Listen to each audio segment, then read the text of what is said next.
Pinocchio, Chapter 3. Geppetto's little room on the ground floor was lit by a window under the stairs. His furniture could not have been simpler. An old chair, a tottering bed, and a broken-down table. At the back of the room you could see a fireplace, with a fire lit, but the fire was painted, and over the fire was painted a kettle boiling merrily, with a cloud of steam. That was just like real steam. As soon as he arrived home, Geppetto took his tools and began to make his puppet. "What shall I call him?" he asked himself. "I think I shall call him Pinocchio. That name will bring him good luck. I once knew a whole family of Pinocchios. There were Pinocchio the father, the Pinocchia the mother, and Pinoochhii the children. They all got along splendidly. The richest of them was a beggar." Having thought out a name for his puppet, he started his work with great determination. He made his hair, his forehead, and his eyes in a very short time.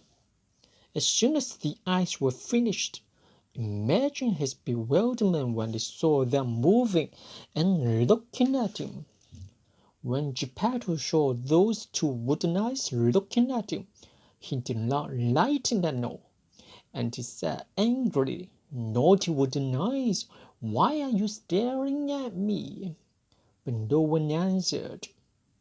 After the eyes, he made the nose, but as soon as it was finished, it began to grow. It grew and it grew, and in a few minutes' time it was as long as if there was no end to it. Poor Geppetto worked fast to shut it, but the more he cut it off, the longer that insolent nose became. After the nose, he made the mouth. But before he had finished, it began to laugh and puffing at him. "Stop laughing," said Geppetto, but he may as well have spoken to the wall.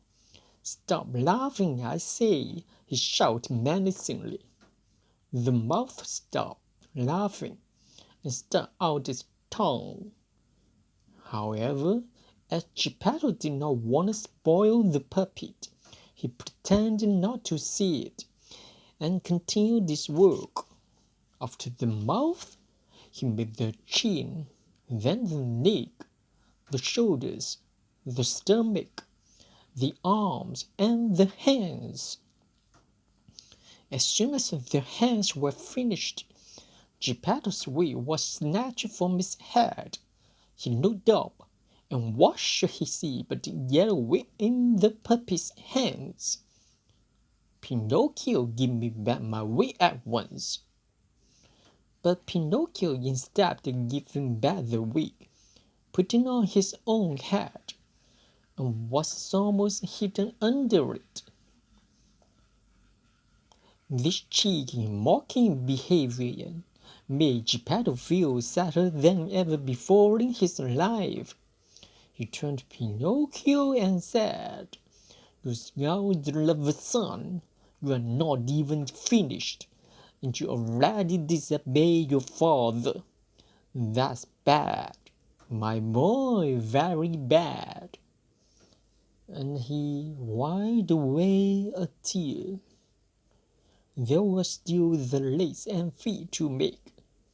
When Geppetto had finished the feet, he received a kick on the nose. "It serves me right, it serves me right," he said to himself. "I should have thought of it before. Now it is too late." He took the puppet in his hands and put it down on the floor to see if he could walk. But Pinocchio's legs were stiff, and he did not know how to move them. So Geppetto led him by the hand and showed him how to put one foot before the other. When the stiffness went out of his legs, Pinocchio started to walk along and run around the room. And finally, his leap flew the door into the street and ran away. Poor Geppetto ran after him as quickly as he could, but he did not catch him, for the little rascal jumped like a rabbit, and his wooden feet creaked on the pavement, making as much noise as 20 pairs of wooden shoes. "Catch him! Catch him!" cried Geppetto. But when the people saw that wooden puppet run as fast as his racehorse, they looked at him in amazement, and then laughed and laughed and laughed until their sides were aching. At last, by some lucky chance, a policeman came, and when he heard the creak, he thought somebody's horse had run away from its master. So he courageously stood in the middle of the street with his legs apart in order to stop it and prevent any more trouble. From far away, Pinocchio saw the policeman barricading the street, and he decided to run between his legs, but he fell dismally. The policeman, without moving from his place, picked him up by the nose, that ridiculous long nose that seems made on purpose to be caught by policemen, and returned him to Geppetto, who wanted to pull his ears to punish him for his naughtiness.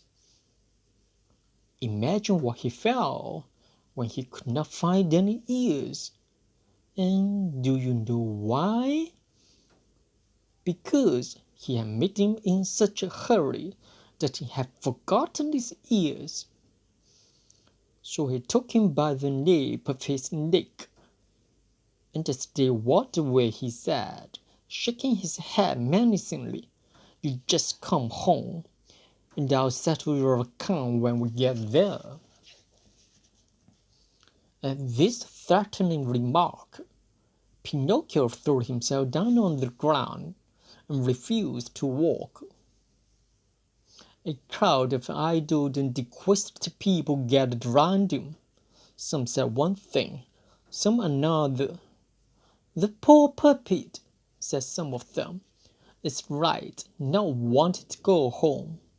Who knows how horribly that bad Geppetto might beat him?" And others acting with evil tongues. "Geppetto seems to be a good man, but he is a perverting with children. If we leave that poor marionette in his hands, he may tear him to pieces." In short, so much was said and done that the policeman let Pinocchio go, and decided to take poor Geppetto to prison. He could not, for the time being, say anything in his own defense, but he cried like a calf, and as they walked towards the prison, he whispered, "Richest son, and to think that worked so hard to make a fine puppet, but served me right. I ought to know what would happen." What happened afterwards is almost too much to believe, and I shall tell you about it in the following chapters.